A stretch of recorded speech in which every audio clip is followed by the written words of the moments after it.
Au service de son pays, il a affronté l'homme le plus puissant et redouté du XIXe siècle. Voici l'histoire du duc de Wellington, l'homme qui a vaincu Napoléon. Né en 1769 à Dublin, Arthur Wellesley est issu d'une famille aristocratique anglo-irlandaise. Fils du comte de Mornington, Arthur reçoit une éducation soignée et passe une jeunesse discrète, parfois critiquée pour son manque d'ambition. Engagé dans l'armée, il s'illustre en Inde avant d'être nommé à la tête des troupes britanniques chargées de libérer l'Espagne et le Portugal de la domination napoléonienne. Entre 1808 et 1814, il mène une série de campagnes brillantes contre les troupes françaises malgré leur supériorité numérique.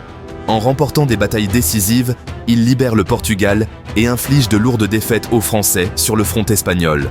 En 1814, il franchit les Pyrénées et entre en France, rejoignant les forces coalisées vers Paris, contraignant ainsi Napoléon à abdiquer.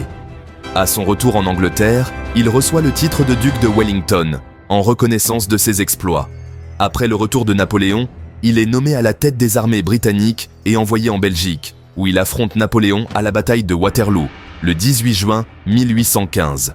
Durant la bataille, Wellington et ses troupes résistent pendant des heures aux assauts des Français avant que l'arrivée des Prussiens ne vienne renverser le cours de la bataille. Napoléon est vaincu et Wellington entre dans l'histoire comme le stratège qui a mis fin aux ambitions de l'empereur. Après Waterloo, Wellington se retire de la vie militaire active et se tourne vers la politique. En 1828, il devient Premier ministre et reste à ce poste pendant près de 3 ans. Il meurt paisiblement en 1852, à l'âge de 83 ans.